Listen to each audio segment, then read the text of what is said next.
in rehab. True that. Yeah, a little bit of a difference. Meaning, if we have a Santa Claus that is in rehab, this is the only show in the world where you can feel to come one, come all. We're getting better together. I am an amateur trader. I'm a former financial advisor. I've been financed for so long. I understand the fundamentals like bread and butter. Avan is an OG trader. He has been around the block, knowing how to spin stocks, terms I'm learning. We're coming together to learn how to do this together. Avan and I are sharing ideas and skills, and we're giving them to you so we can all do this together. Do not feel bashful. Do not feel afraid. Come one, come all. Let's do this together. Yeah. And on that note. So what? I was responsible this week for getting all of the talking points and the data and everything that we were going to talk about. Avan, I don't like today's show. But what ended up happening is I ended up getting really, really drunk and fell asleep in the bathtub. So therefore, all of my talking points and papers got wet. So now what we're going to have to do instead is it's your show. Today is your show. Everybody turn on your cameras, turn on your microphones, get on and tell us what stocks you were in this week, what stocks you're getting in next week. Bitch, complain, jump for joy. Tell us what's going on. It is your show. It's your time to run it. You know what? I was just about to absolutely rip you in half live on air in front of everybody, and I am still going to call your social worker because I'm still pissed at you. I can't believe I sent you that file 2 days ago. All you had to do was open it and look at the stocks and say, hey, this one's good and this one's not good. Okay. Hey, I'm just happy that I wasn't doing that no, I don't want to know my laptop, and then I fell asleep with the laptop in the bathtub. At that point, I don't think I would have minded. Now, even though I do need shock therapy. But you know what? I like your style, man. I like your style. Let's get the people involved. Let's see what they're actually trading. And let's talk about what you guys see together. Maybe that is a good way of putting it. I think that's not so bad. So instead of shooting you, I'll only stab you. And I'm still calling your social worker. I'm very disappointed. But good if she'll answer the phone. Yeah, apparently she's not taking your calls anymore. Huh? No, absolutely not. Okay. Absolutely not.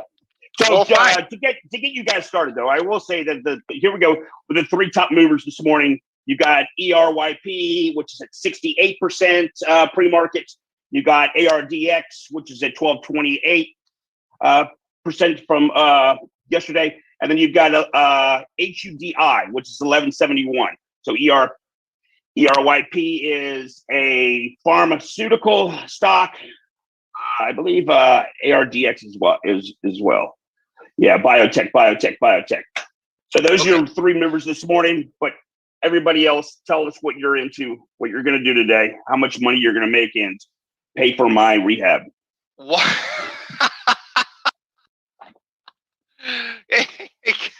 Okay.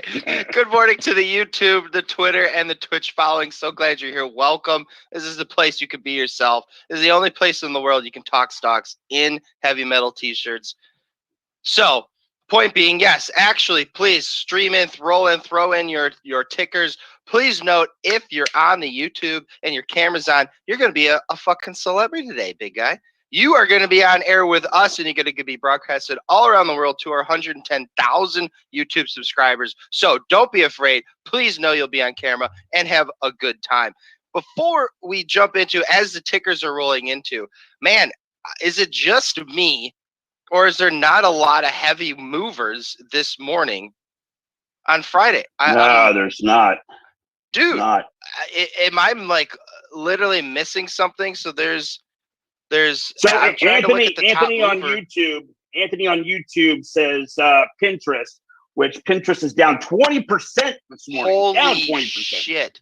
Yeah, I think we are going to jump straight to Pinterest because, dude, I'm like genuinely shocked. There's no big movers. I mean, sell and may go away. Yeah, it's down 20% today, or is that 2 days? No, that's 20% today.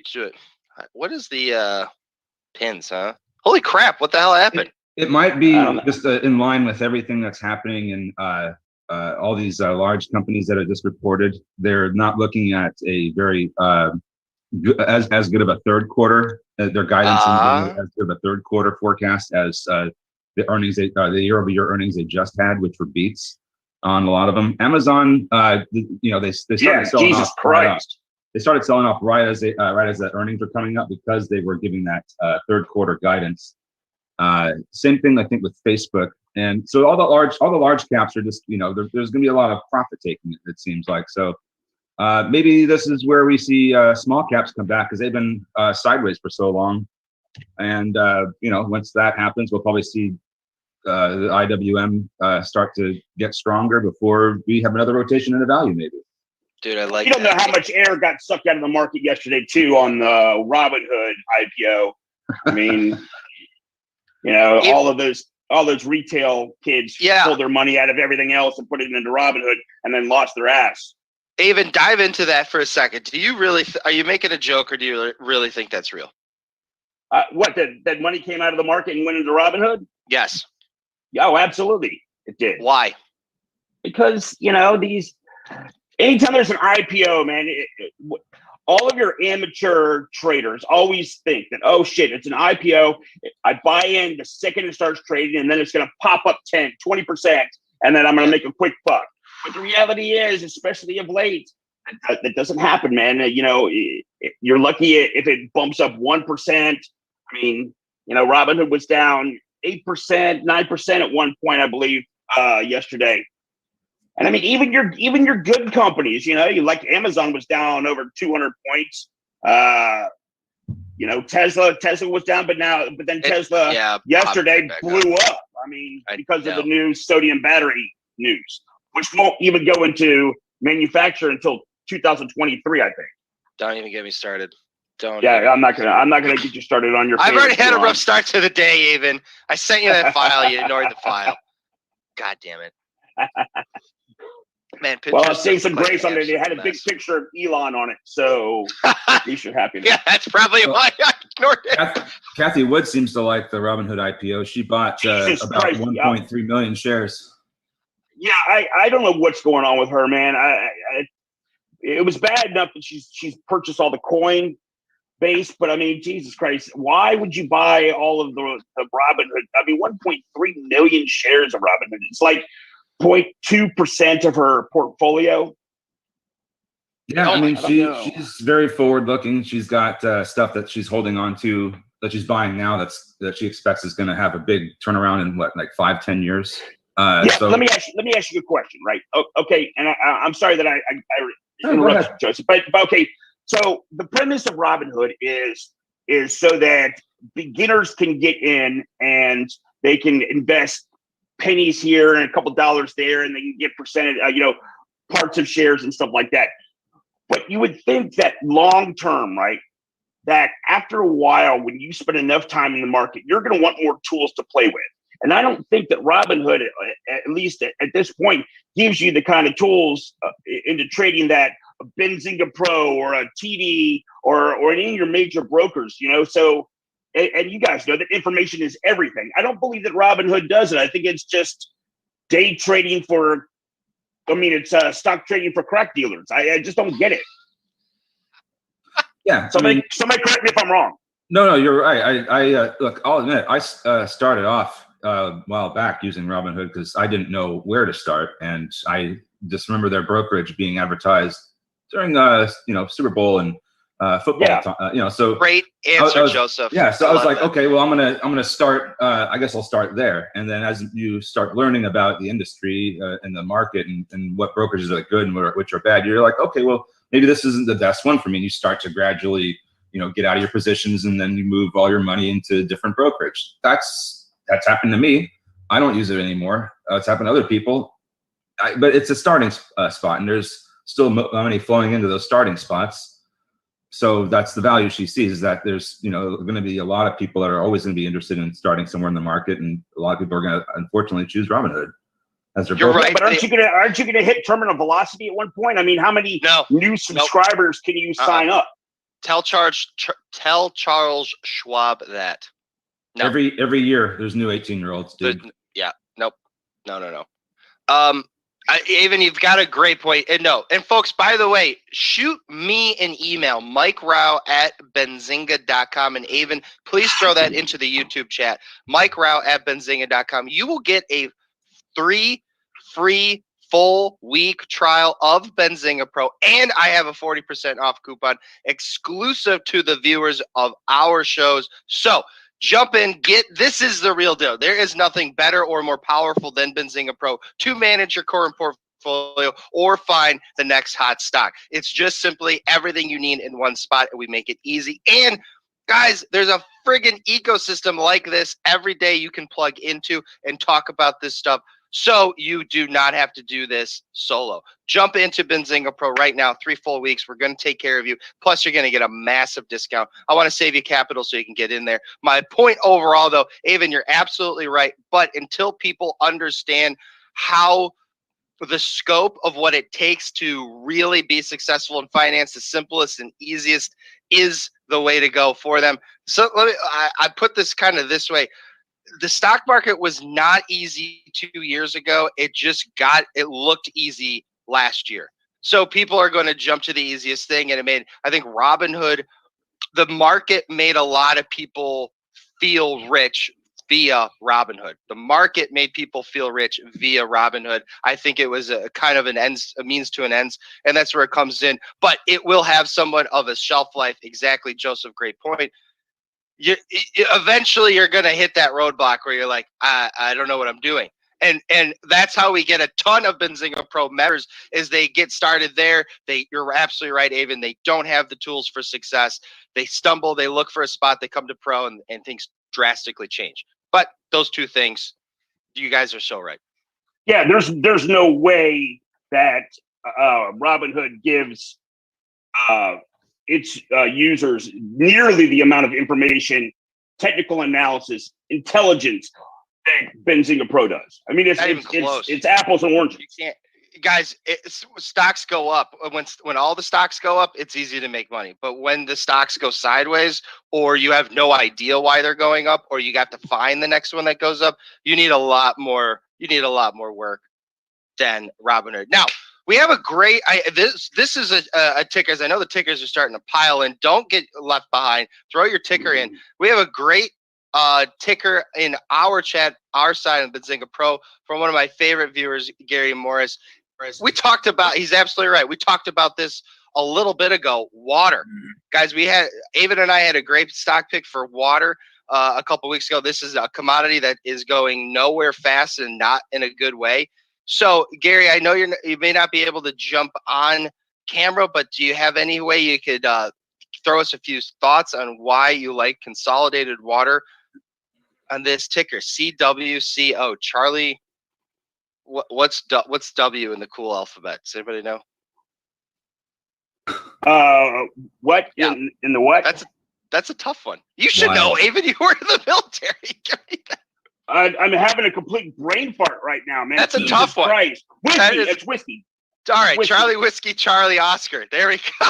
Jesus Christ! Too much Don't let me operate heavy whiskey, machinery. Man. Oh, today is actually tequila. Sorry. Oh, good. You know, it's a tequila night for me too. I gotta watch my godsons. Good kids. Okay. Dude, by the quick looks of this chart, Joseph, I dig it. We're well above most of our moving averages. We're falling in line. I like when stocks are following their Bollinger Bands because, again, I think I'm getting somewhat of an accurate price. We're following right around. My green line is my 20-day moving average, which represents my Bollinger Band. We're above our 50. We're way above our 200. Volume looks like it's okay. You're on your hourly too. You're not on your daily. Oh, damn it. Thanks, hombre. Okay. That would be a big difference. So you do have a little bit of a price issue. I mean, it still looks good. I like the stock. I was just checking it out. It just dropped below its 50 and 200-day moving averages, like in one drop, but they're right there next to each other. So right if they go above and below each other, that wouldn't surprise me. You still have the 20 giving support. It doesn't look like this goes lower than maybe 10, because 10 looks like a really strong level. Right about here. Yep. Yeah. So I mean, even going back years, it looks like a strong level. But water is definitely going to be a huge issue, especially huge play. when you have the droughts that you have going on in California, the fires in California, the whole West Coast is in a very wet problem right now. And I say wet problem because they don't have it; they need it. It's very dry out there. You have the Lake Mead, which supplies water for Las Vegas, and I think some of the crop irrigation out in Southern California. That's at record low levels. So yeah, water is going to be a huge play. I would say from this point forward. Honestly, as weird as that sounds, place your bets now. That and it's one of those guys. Here's what's really scary or interesting about water to me is it's going to be a topic where a lot of people don't want to talk about it. It's not a feel-good story that we're slowly running out of fresh water. So the type of stories and information you're going to need, you're going to have to really look for. There's going to be those disaster type headlines like the Lake Mead situation, but it's not going to be something where companies that are in that space are going to have a lot of positive PR, if you know what I mean. They're not like an EV company trying to change the world. They're like trying either like the one we talked about a couple of weeks ago, and the ticker slips my mind about they just did the paperwork for selling water contracts. That's like because we're like literally running out of water, so it's more valuable. That's my only point here. You're gonna have to do a little bit of research. Gary, great point. Need for water only getting more demanding. Go ahead, man. Look at this company, though. This is actually financially on a fundamental side. This is a good company to me. Oh, I believe it. They're paying they just announced a third quarter cash dividend. So this company's already paying dividends, and it's a low float. It's got like less than 15 million shares on float. Wow. Yeah. So it's kind of interesting, but they do seem to have it together on the financial side. Well, their balance sheet looks pretty good. Their incomes, they have income. They have revenue. So there's a lot of institutional ownership. This is a good company. I think this is a good play for water. Definitely. Nice job, Gary. You impressed Joseph, man. That's fucking hard to do. Nice job. No, it's not. Yeah. You come out with a good idea. I'll praise you all day long. This looks like a good idea. I need to know more about the company, but just looking at what information I have, and it does look like a good company, especially when it's paying a dividend. Yeah, that's a good point, man. That is a very good point. And again, I just think these companies are going to be harder to find in this particular space because they're not going to have that sexy, positive PR headline. They're not some greater technology. No. Essentially, it's boring. No, look at how it trades. It's like if you go to a 5-minute chart, you can see that it's very, very like spotty and choppy, just up and down. It's very, very like low. Yeah, I see that. I see that. So it's but it doesn't mean it's not one day going to get noticed and it's just going to be one of the more popular stocks. It doesn't mean that they're not going to maybe have more offerings, but I don't see that because of how well they're operating their business right now. You know what? I'm so sorry. Before there's another ticker in the chat. I did want to quickly follow up on Pinterest because we didn't get a chance to actually like talk about that. Now we have the why is it moving? Yeah, exactly. The third quarter does not look like it's going to be very good. If anybody is trading this, I think this is basically detrimental, and I don't know if you're going to get out of that hole anytime soon. When they release that type of headline, basically the market's going to ignore it until the next quarter, until it gets some sort of catalyst.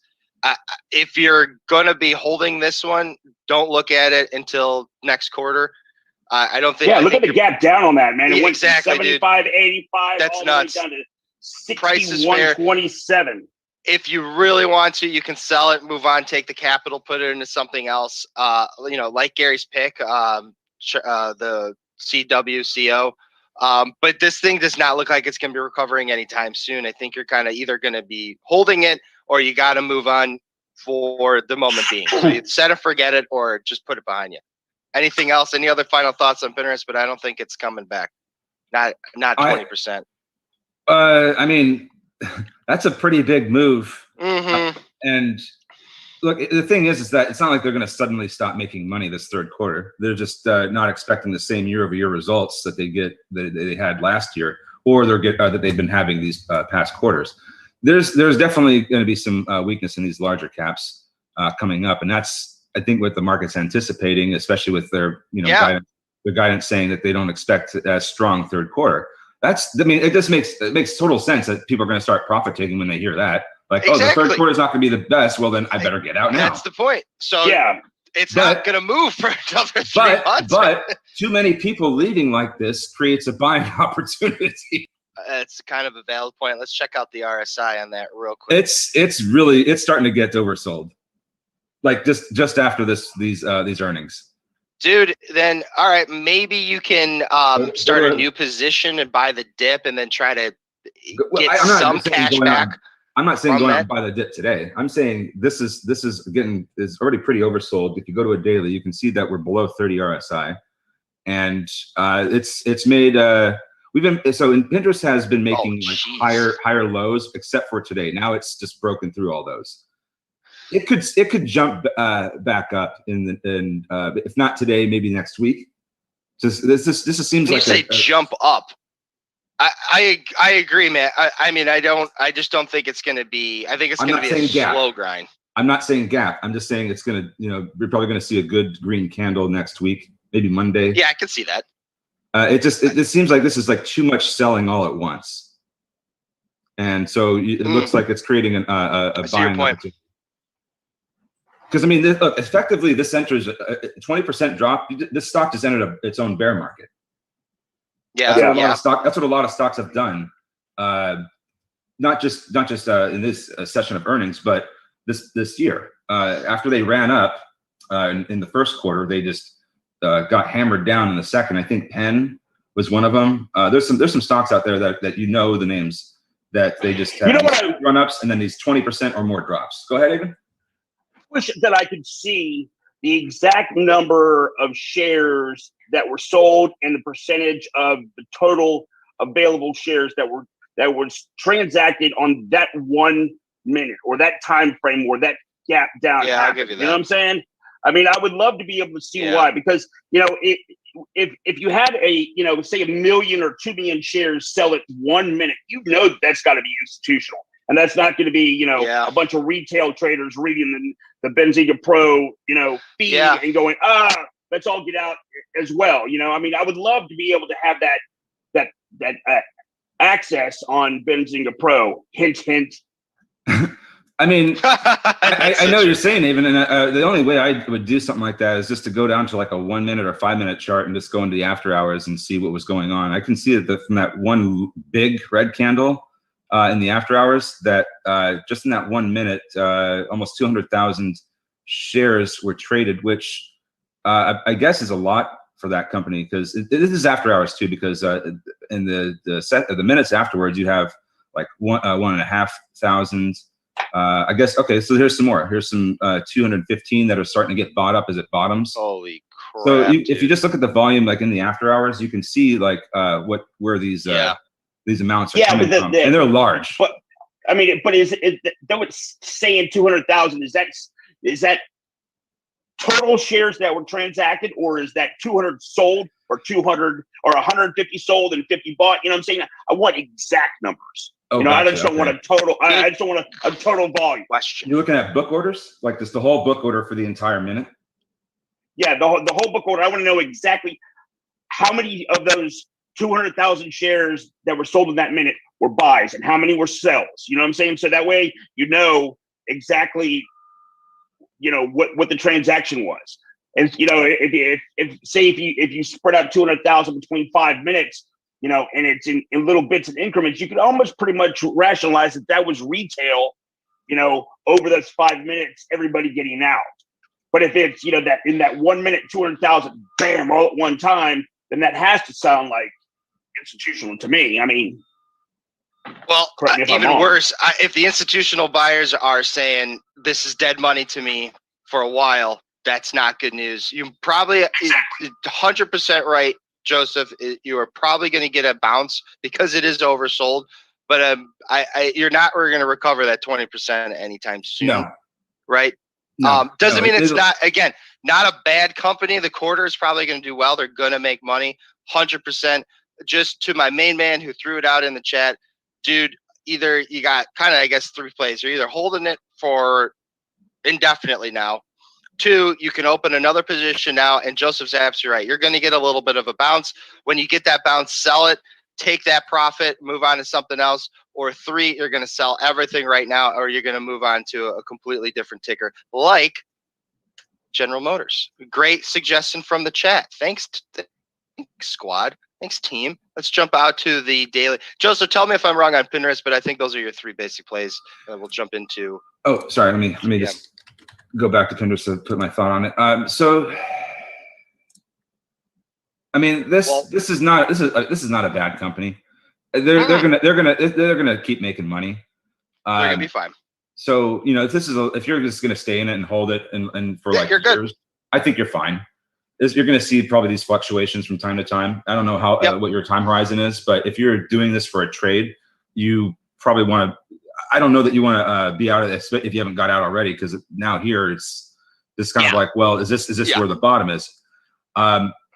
Manage your risk is all I've got to say. If you're still in it, just manage your risk. If you want to hold this for the long term, you're probably fine. If you want to be out and do something else, maybe take your loss and don't buy this for at least 31 days. That's what I'm thinking. Avoid the wash sale rule, and you should be okay.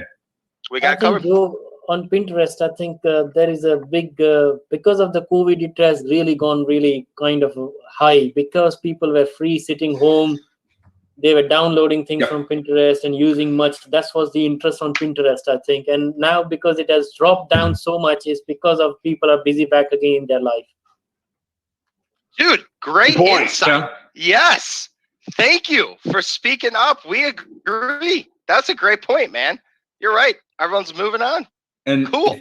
And if you look at just one last thing before we move on, if you look at about the 359, I'm sorry, the 5390 level, that's about where you could probably hope for a bottoming action to occur. Because if you draw a horizontal line across that, you can see that we interacted with that level on May 13th. That was the level we had on October 26, 2020, before it gapped up. So that's a level. That's a potential level. If you want to come in and try to start buying this, that might be a level to consider, but just be careful. Don't go all in at once on these levels. This could still fall further.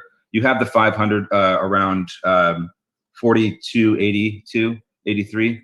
So that would be like my line in the sand. If it goes any further than that, I'm just not going to even touch this anymore. But there's some buying opportunities coming up for this, I think. Fair enough. Awesome. Good insight, everybody. We appreciate that, team. Hey, GM guys. Continues to not surprise. What's up, man? What's catching your eye?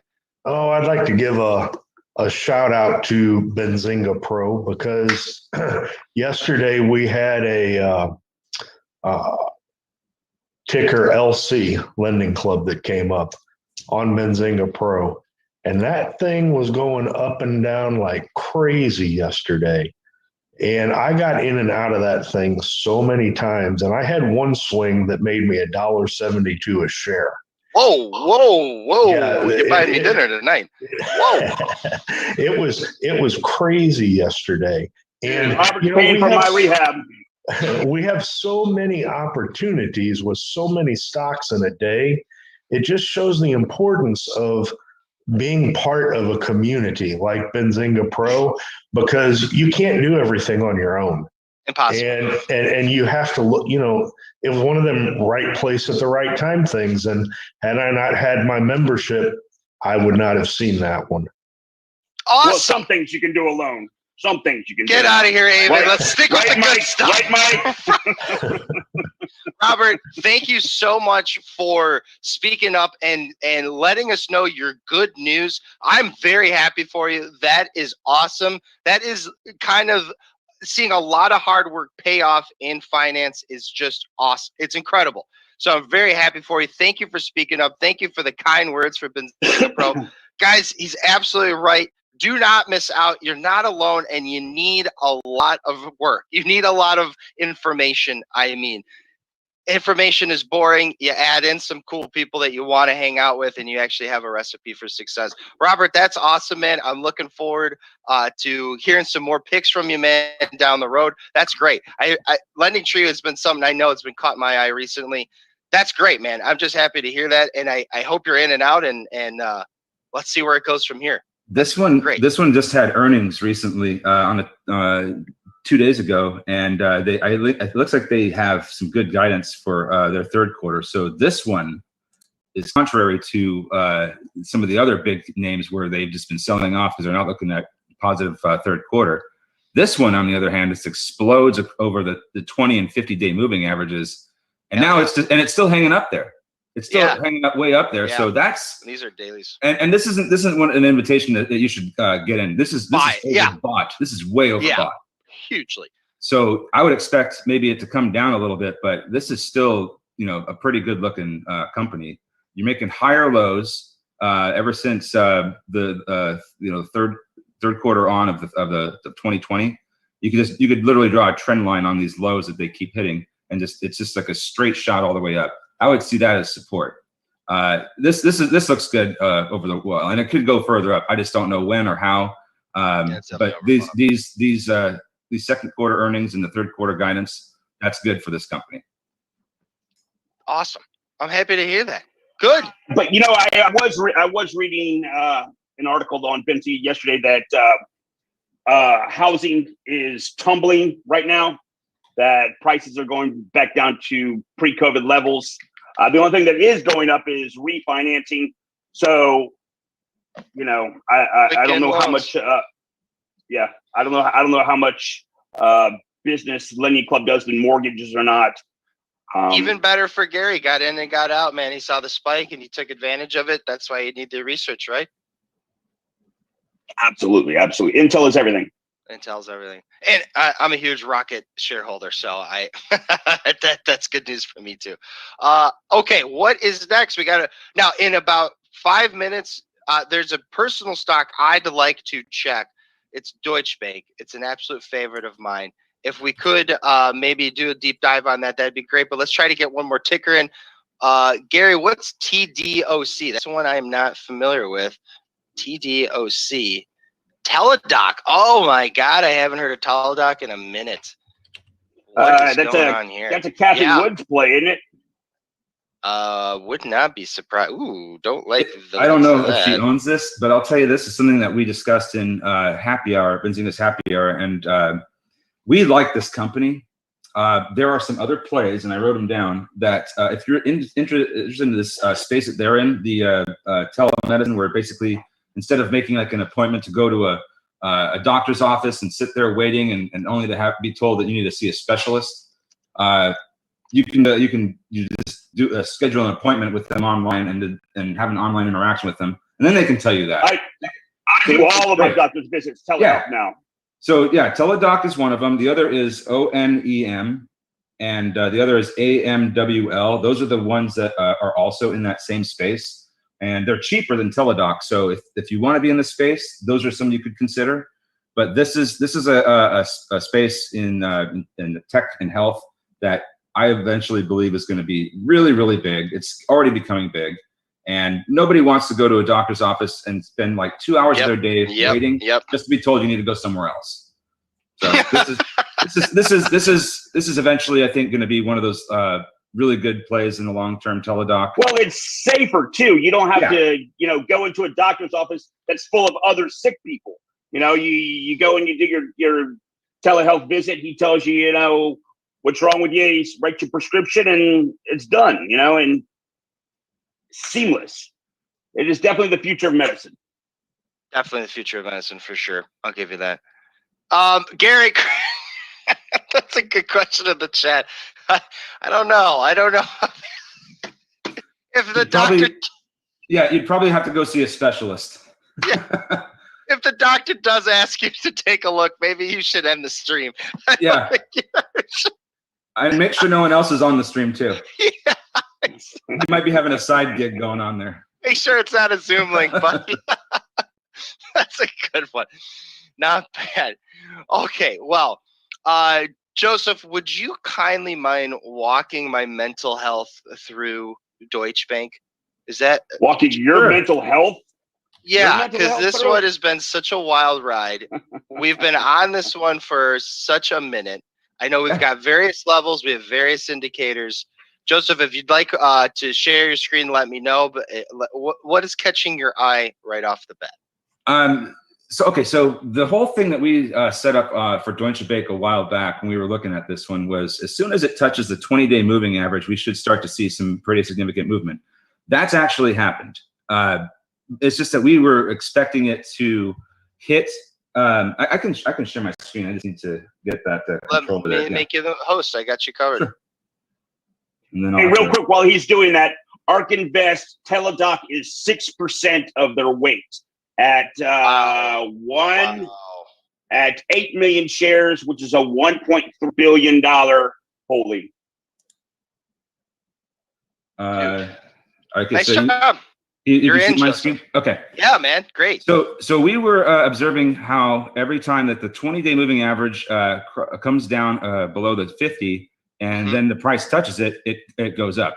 It's happened here when it came down. Let's see, in October when they had earnings. So the earnings were, I think, about late October, and then you had it touched the price and it came up.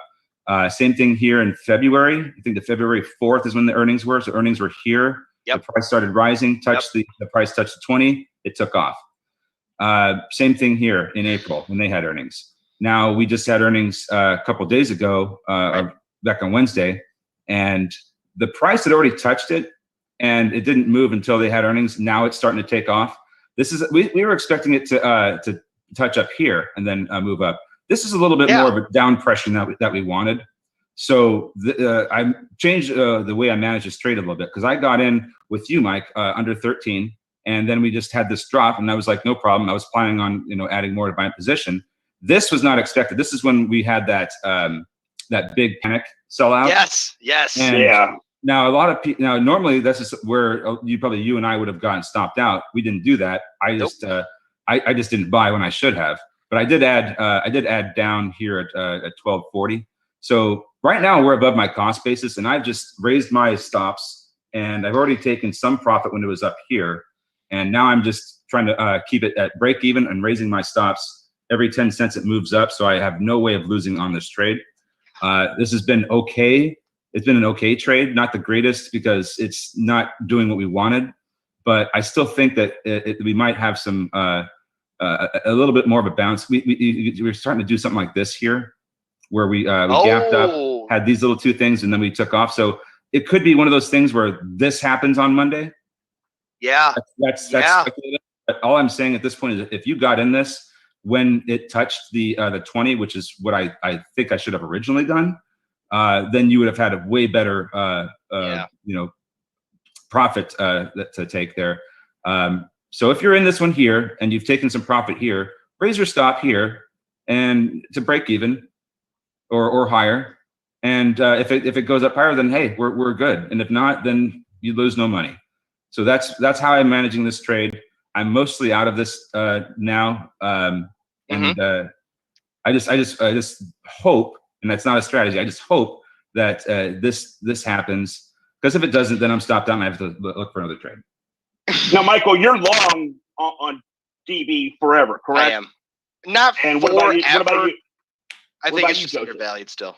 Oh, for me, no. This is more of just a trade. I wasn't planning on being in this for longer than maybe a couple several trading sessions after the earnings. I just want to see if the whole idea we had with what was happening here actually resolves, and if it does, great. That's a lot of money. If not, no big deal. I didn't lose anything at this point. I have two trades. I have two sides to this. I bought into Deutsche Bank under $10 because I saw a large international bank, a huge bank, undervalued in my opinion, with a lot of negative headlines behind it. So I wanted to take a gamble.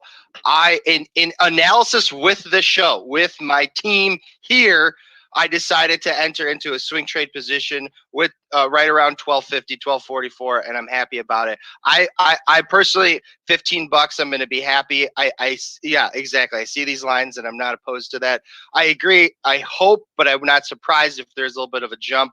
But I'm going to have a price limit in mind, and I'm going to get the hell out as soon as it happens. But dude, I'm with you. I'm profitable so far in my trade. Yeah. You should be profitable so far if you've gone in under 10. Like, holy crap. I know. But what I wanted to illustrate with this is that this is a chart pattern that's called a rising wedge, and these are not good, because what can happen is at some point when this kind of gets down to this where they meet, you're going to see really this. Channel. You're going to see this price. Typically, what can happen is this price will fall out of this wedge, and it'll be a bearish move down. So this wedge over the long term, maybe it happens over the next, maybe it happens in 2022, early 2022. But this looks like at some point the price is going to fall out of this. So be careful. I would just constantly be, in your case, for a long hold, I'd probably constantly be raising my stops. Agreed. I took your advice to heart, and I've been doing that. I think my one that sticks out right in my mind is 1396 as a particular stop. So I actually should probably be raising that sooner than later. No, I'm sorry, I take that number back. I can't remember exactly the figure. But yeah, I could not agree more to raise my stops. I can't remember exactly the prices, but I'm not afraid of it falling. I've got them in place. I'm going to ride the wave, and we'll see where it goes. But it sounds like on the technicals we have a little bit more upside left. Yeah, this could resolve over months and months and months. So there's no telling of how imminent this is. It could have happened here, but that seems too early, and that was definitely a panic out day. So watch it, if you're in this, just manage your trade. Watch it. Make sure you're raising your stops and protecting yourself. Beautiful. Cassava Sciences has dropped from $100 a share to $70 or to $80 in 40 minutes. 21%. Crap. 22%. Okay, so looks like you got some. Well, that was the expected support there. I think you might see it come back over the 50. What is the reason for this movement? Because exactly. There's another gentleman that's on Happy Hour. His name's Hector, and he's all over these biotechs on Alzheimer's. So he has a much better angle on these than I do. I wish he were here right now, but it's early. So I would have to defer to him on this one, but I think this eventually comes back up. This is still a strong stock, but man, to see this, there's a news article in Stat Plus, which is a medical periodical, says Alzheimer's scientists critique cassava scientists study results overblown, inappropriate, and uninterpretable. So probably their study is completely full of shit. So therefore, I mean, a handful of biotechs have been having trouble with their testing of Alzheimer's in the last month. Oh, well, Biogen is the big one that comes to mind. Yeah, Biogen. But they could, I really don't have the angle on this, on the biotechs as the Alzheimer's side goes, like Hector does. I don't have a whole lot of comment on this because I would have to defer to him. He's the man when it comes to these. But he seems like Saba is poised to make a turnaround. But after that headline, I don't know. We'll have to find out from him, and we'll talk to him on Monday and see what happens. So make sure you see. Saba is a good example why everybody needs to do extended research, because exactly. I don't have a position in that company, but yesterday I heard one blurb that simply said that Sava's second phase testing was tremendous, and it was the only thing on the market that was actually looked like it could be reversing Alzheimer's, and that's all I heard, and I didn't chase it. But if I would have just gone into the stock on that yesterday afternoon, look where I'd be this morning. Yep. Ooh, good point, man. Good point, Robert. So it's always good to do more research than just one headline. Yep. Yeah, you do. That is so true. What else do you got for me? Because I really don't have an edge on this one, like some other folks that are on Benzinga Happy Hour do. Honestly, can we take a? They do have earnings. While we're at it, let's check out Reed. Reed, R-E-D. Reed's coming out in what? Yeah, man. Exactly. Let's keep it. Let's do a little pop up on this. Let's do a little check-in. Now, this was a crowd favorite a while ago. Got a pretty oversold looking RSI here. Yeah, tell me more about this one, because I do recall this one, but I don't remember what it's about. Let's look at the overview here. Ginger beer brand. Okay. I mean, isn't that now, kind of? We have the.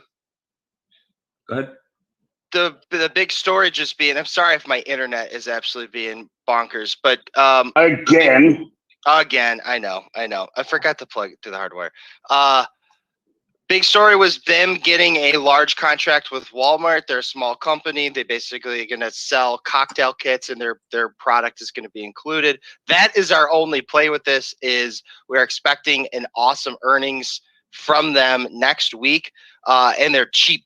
And this was a crowd favorite. We guys sourced this. I'm not going to be holding. I'm not going to be buying yet. I've been waiting for the good price, but man, it does not. Is it?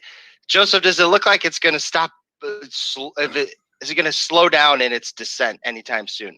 I mean, zero is in sight, so that's a possibility. But if you go, the further you go back, you can see that we're pretty much kind of there. I would say. Got it.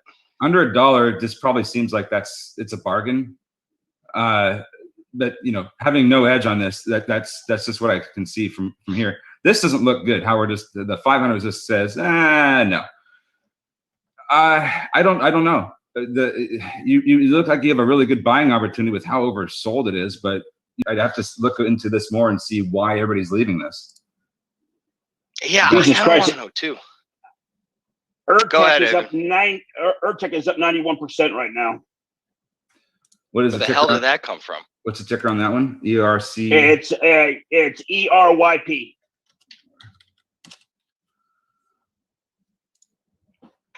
All right, and what's let's see, what's it? It's a biotech. Yeah, it's probably some headline that they got here on the results or fast track designation that happened after hours. So now you're getting the morning after movement. So that's what this is. Morning after movement. Yeah. Good one. Yeah, I get it. No, I mean it was like pretty late in the day, and I guess most people just didn't pick that up until this morning. So yeah, that's kind of weird. Maybe this runs. Who knows? Anytime something like this makes a move that crazy, it just makes me so nervous, And oddly enough, people are still piling in because now it's pushing 100%. I mean, this is where Benzinga's morning trading show comes into some heavy play, because they'll tell you how to tee this up for a day trade much better than I can probably do. But you've got some levels here to watch out for. So if you are going to trade this and you have like maybe $10 in sight if you want to get it from here to there. But no way in hell I'd touch this thing right now. Yeah. It's just well, here we go. It might get there. So I don't know, but this is for people that want to take that kind of risk. They'll probably see some value here. Yeah, these are gamblers, man. 103%. It just keeps blowing up. Yeah, I mean, if I was going to trade this, I'd probably and get into it now. I'd probably say I got some profit taking around the low 9s to the 10s. But what was it? Yeah. Neuro that went up 300% like last week or the week before in one morning. NURO. Yeah, it was ridiculous. This movement here, and look, this is a 2-day movement. So it did it one day, did it another, and then it tried to recapture that high again, but it opened up here and then just took a dump, took a morning shit. There's another one comes to mind, ORPH, when it comes to these. So this is this one how many people probably are just crying over how buying up here. This is where you got to be careful, and I don't know if I want to try to search back for this day on a smaller time frame, but you can just see, if you go back, you can see how this just gapped up on the halts whenever they reopened, and then at some point it just completely just wiped out all of that, creating a generation of bag holders. You're just absolutely insane if you go in and try and buy in you know, after that first gap up, and then think that it's going to be there forever. Then all of a sudden, bam, it just drops out of the ceiling.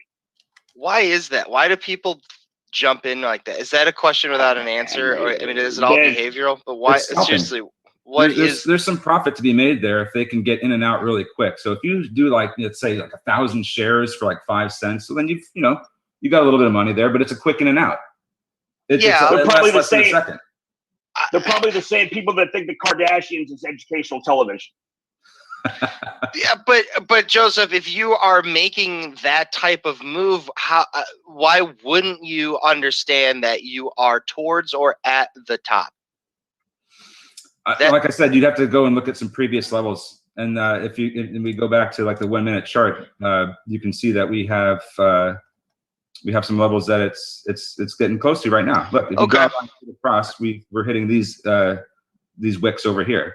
I see your point there. So there is some idea here that you can capture some of this price movement for profit, but you have like let's see, 750 within 844. You pretty much like are getting like about $1 out of this. So that it's scary, but the people that are playing this are only getting in for like 5 cents, 10 cents, and taking. Agreed. They're putting in thousands of shares. I'll give you that. I guess I really meant like that candle right there in the middle, where not necessarily that leg. Like this leg makes perfect sense. Yeah, why wouldn't you? It looks like it's flagging. So this looks like it could break these new highs. I would definitely. I'm not going to trade this, but I could definitely see how this sets up another leg up. So there's about 20, 25 cents you could capture just in this move here. Basically, I just can't imagine the situation. Man. I can't imagine the situation of somebody physically buying at the top. And I'm not talking about that candle. I'm talking about weeks ago where I had that huge spike ups. Yeah, somebody's up there. Exactly. That was yesterday. What? So what's the matter with you? That's all. And that's a side note. We don't need to dive. Yeah, I mean, there's you got to have buyers and sellers. There's people on both sides that are trading this, and at some point you're going to have a seller that's like, well, I'm just going to raise the shit out of this ask and see if anybody can nab it, and that's what happens. And then everybody starts selling out, and that see you later. Yeah, so this happens all the time. You got to have buyers and sellers. I mean, yeah, some people are great at this, but others are not, and they just have to keep their stops tight, and they get stopped out, and everybody starts selling, and so that's Sandra.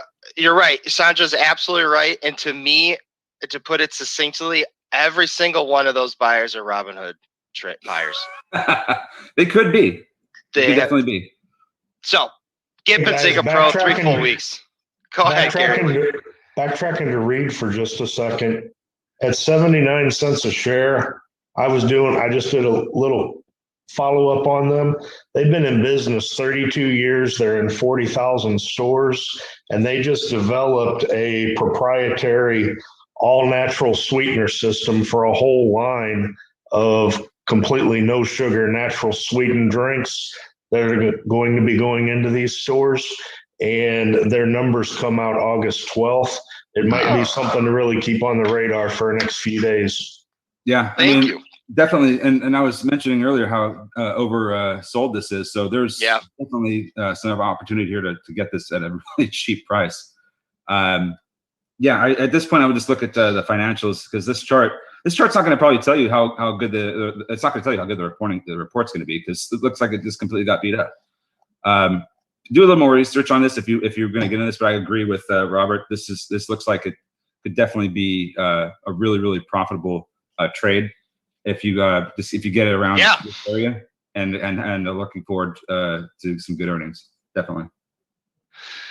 Okay, so let's bring the show home. We only have a few more minutes left, and there's some monster names we didn't quite get to, like Ford, Tesla, and Amazon, but yeah, we could take any of them, man. Ford, I'm not too worried about. Excellent earnings, guys. Do continue not to be surprised by those types of numbers, and the bad news is really going to be behind them. I don't like a ton. I don't see a ton of support. The volume seems to be a little tricky too. The again, the numbers were stellar. The story is there. Don't be a sleeper. This is going to be a volatile stock though for a while. I'm not a buyer of 1429 only because I think I can get a better price. But Ford to me is my own Tesla in that it is hard for me to trade it. It's easy for me to invest in it, but every time I think it's going to go in one direction, it goes the opposite. Just don't be asleep on the wheel. The mid 13s. Don't be an even. If it falls below the 20 day moving average, I would probably look at the mid 13s. Bingo.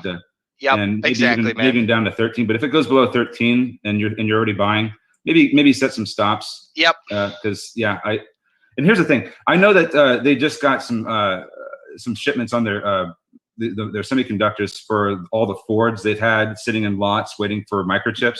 Yeah. They just got deliveries of that, so those are starting to move out. But they're going to move exactly.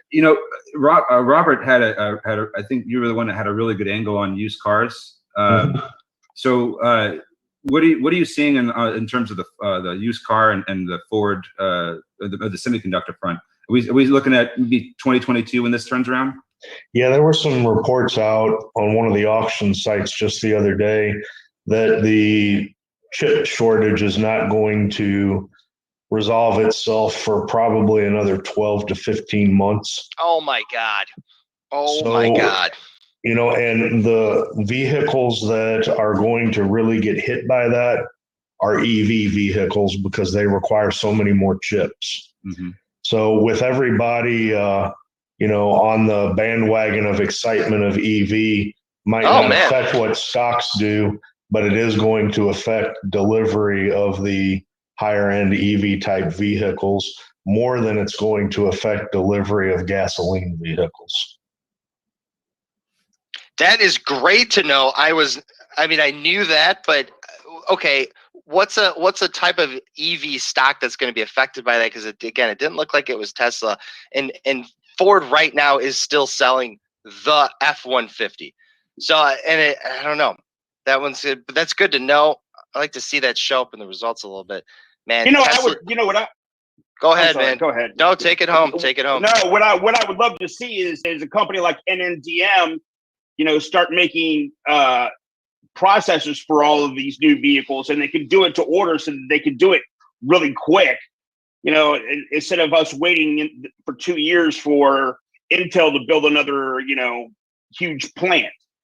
I just think that these guys should figure out a way to make, use multiple processors, but smaller processors, and be able to manufacture them quick to make these new cars. What was that my ticker? diatribe of the day? What, NNDM. NNDM is Nano Dimension. They make guys. If you guys ahead. haven't heard about this, Avan showed this to me. This company is very enticing. Tell them about it just a little bit while we got 1 minute left. Yeah, they're able to 3D print microprocessors and semiconductors to order. Yep. One at a time or hundreds of thousands at a time, and AI does it. So it's basically automated, robotic, and it's the next big thing. It really is. It's awesome. Go to their website and look it up. Was this a SPAC? No, it's an Israeli company. No, I mean formally. It may have been. I'd have to look again. Okay. I'm just trying to get a handle on the last month. Last month it was at $8, and I think it's undervalued right now. I think it's well worth $15 in my personal opinion. I mean, it's just once it catches hold and once the public sees exactly how what awesome it is, what it does. The ability to 3D print processors to order is just next level. So that's it. We can talk about it later.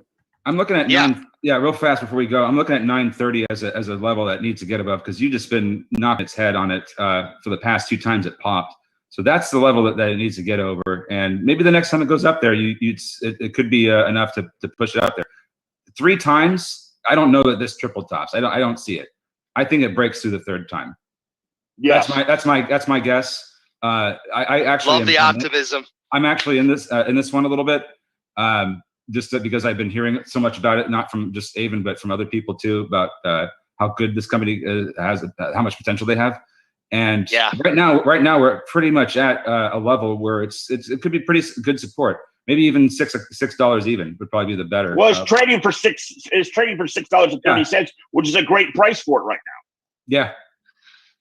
When is it going to pay off? That's the question on companies like I would probably say that when is Deutsche Bank going to pay off? No, this could swing up. This could swing up this quarter. It could swing up this quarter. But the technology is something that's not going to be in our households for some time, and I don't think it's going to be adapted to scale for some time. That's the only thing I'm worried about. I don't know about that, man. I don't know about that. You know, technology moves so fast. We could be within 10 years having home 3D printers that print. That's my point. 10 years to within 10 years. That I agree. Listen.